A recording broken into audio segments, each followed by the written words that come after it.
പ്രധാനപ്പെട്ട എൻ്റെ രണ്ടാമത്തെ തിരക്കഥ ഇതായിരുന്നു, കല്യാണം. എന്താ കല്യാണം ഒരു വ്യക്തിയുടെ ജീവിതത്തിലെ ഏറ്റവും പ്രാധാന്യമുള്ള ഒന്നല്ലേ? മറ്റുള്ളവരുടെ കാഴ്ചപ്പാട് എനിക്കറിയില്ല, എന്നെ സംബന്ധിച്ച് തീർച്ചയായും അതെ. ഒരുപാട് ടെൻഷൻ ഉണ്ടെങ്കിലും മുഖത്തതൊന്നും കാണിക്കാതെ നടന്നു വരുന്ന ഇതാണ് മണവാളൻ. യാതൊരു ടെൻഷനും ഇല്ലാത്തൊരു കൂട്ടരാണ് കസിൻസ്. പണ്ടൊക്കെ എനിക്ക് കല്യാണത്തിന് പോകാൻ ഭയങ്കര ഇഷ്ടമായിരുന്നു കേട്ടോ. ഒരുപാട് ആൾക്കാരെ കാണാം, കളിക്കാം, അടിച്ചു പൊളിക്കാം, അങ്ങനെ. പക്ഷേ ഇന്നൊരു കല്യാണത്തിന് പോകാന്ന് പറയുന്നത് എന്നെ കെട്ടി വരിഞ്ഞ് കൊണ്ടുവന്നതിന് കണക്കാണ്. അതിൻ്റെ മെയിൻ റീസൺ ഉടുത്തൊരുങ്ങി പോകാനുള്ള മടി. അപ്പം നിങ്ങൾ വിചാരിക്കും ഇതിൽ നീ ഇനി എവിടെയോ ഉടുത്തൊരുങ്ങാൻ ബാക്കിയെന്ന്. Exceptional case. എൻ്റെ ചില ക്ലോസ് ഫ്രണ്ട്സിൻ്റെയും കസിൻസിൻ്റെ ഒക്കെ കല്യാണം വരുമ്പോൾ ഞാനിങ്ങനെ അത് പോട്ടെ.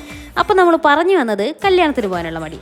ആദ്യത്തെ റീസൺ ഞാൻ പറഞ്ഞല്ലോ, ഉടുത്തൊരുങ്ങി പോകാനുള്ള ഒരു മടി. പിന്നെ രണ്ടാമത്തെ റീസൺ കേൾക്കുമ്പോൾ നിങ്ങൾക്ക് കുറച്ച് വിചിത്രമായിട്ട് തോന്നെങ്കിലും കുറച്ചൊക്കെ റിലേറ്റ് ചെയ്യാൻ പറ്റും. ഈ ആൾക്കാരെ മുഖത്ത് നോക്കി ചിരിക്കാനുള്ളൊരു മടി. വല്ലാത്ത ജാതിയല്ലേ. And last not the least, കല്യാണത്തിന് പോകാനുള്ള മെയിൻ മടി കല്യാണം തന്നെ. പറഞ്ഞു തരാം. കല്യാണമൊന്നും നോക്കുന്നില്ലേ മോളെ? കേൾക്കുമ്പോൾ എന്നെ കൊണ്ട് വേണ്ട.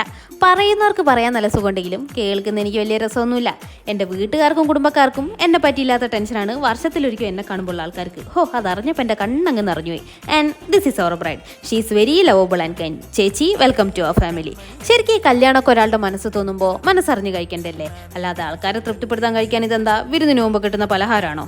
പലഹാരത്തിൻ്റെ കാര്യം പറഞ്ഞപ്പോഴാ ശരിക്കും എൻ്റെ ഇപ്പോൾ കല്യാണങ്ങൾക്ക് പോകുന്ന മെയിൻ റീസൺ ഫുഡ് അടിയാണ്. അതാകുമ്പോൾ മനസ്സ് നിറയും, വയറ് നിറയും. അങ്ങനെ ഡാൻസും പാട്ടൊക്കെ ആയിട്ട്